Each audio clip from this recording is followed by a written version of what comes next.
Developing tonight, new reports suggesting deadly violence is exploding in the city of Baltimore. Remember, in the days since 6 police officers were arrested in connection to the death of Freddie Gray, a lot has happened. And now some suggesting that the police are reluctant to aggressively do their jobs. In the wake of the DOJ launching an investigation into possible racism by the department, the pundits condemning the police force as heavy-handed and discriminatory, and just 24 hours ago, the White House announcing new limits on riot gear that cops can carry. The Baltimore Sun now reporting that 34 people have been murdered in 30 days, that homicides are up nearly 40% from a year ago. Mark Eiglarz is a criminal defense attorney and former prosecutor. Arthur Aidala is a Fox News legal analyst and a New York trial attorney. And I mean, I can't say I'm shocked because we had a source come on Fox News the week after these arrests, and here is what he predicted would happen in the wake of these arrests. Listen. Not going to see officers being as proactive because the department has shown whose side they're on. They're not going to stand up for these officers when, you know, incidents like this come down. Arthur? Just to give a basis of comparison, in New York City, for comparatively the same period, there were 23 homicides versus 34. It doesn't sound like a big difference, except there are 800,000 people in Baltimore. There are 8.5 million people in New York.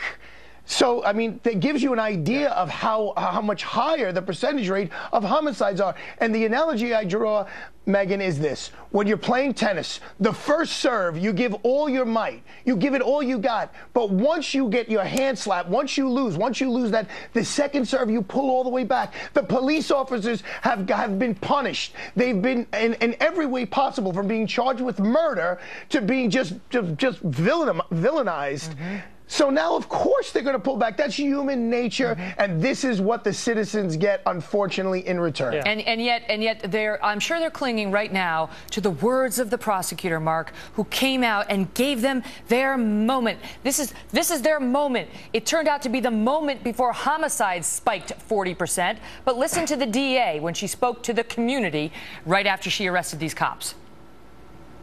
I heard your call for no justice, no peace. Your peace is sincerely needed as I work to deliver justice on behalf of this young man. To the youth of this city, I will seek justice on your behalf. This is a moment. This is your moment. You're at the forefront of this cause.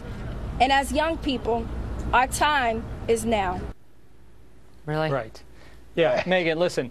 Justice for Freddie Gray sounds wonderful. Justice for all sounds a lot better. I'm trying to think, was she giving this speech before or after that Prince concert that she attended? I have real problems with the idea that they're now prosecuting police for, at worst, making mistakes. No one's alleging that these cops got together and said, let's arrest this guy without probable cause. So at worst, they made an error. They put handcuffs on before they were supposed to and then found the knife. But to lose your livelihood and your liberty over it, that I have a problem. And not only that, Arthur, now they're coming out and asking, the prosecutor wants a gag order on the defense attorneys. A gag order after she got out there and said that stuff and then took us through every single thing that led her to believe these cops are felons. Now they have to shut up. And what I was surprised about is their answer. They put in answers, paperwork today, the prosecutors did, towards the defense motions for this prosecutor to recuse herself. And I'll tell you, Megan, they didn't do anything unethical or improper, but the tone they took was just not the way I was trained as a prosecutor. Children. Let me just tell the viewers what you're talking about. This is the prosecutor's office referring to the defense attorneys. They're frivolous. Their motion was born of desperation, a desire for publicity. Hello, pot, meet kettle. A gross effort to taint the grand jury. It's absurd, spewing invective, casting aspersions, bounces from the ridiculous, would be laughable, personally offensive, What improper. about the pinball? What The are pinball, they, 14? They draw a pinball analogy. That if this was a pinball game, the defense attorneys made the pinball machine go on tilt. That's Megan, not proper for a prosecutor. Go ahead, Mark. What concerns me is that they don't understand the defense function.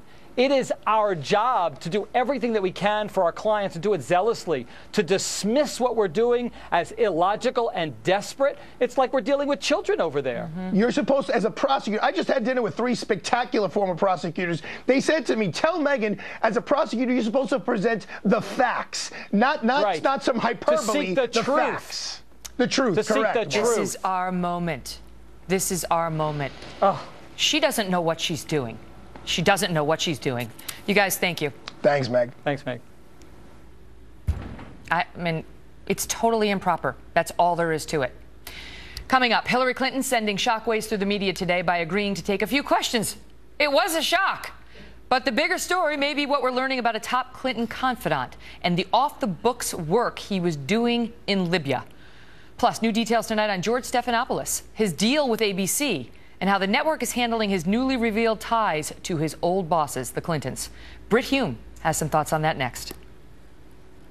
Those donations were a matter of public record, but I should have made additional disclosures on air when we covered the foundation.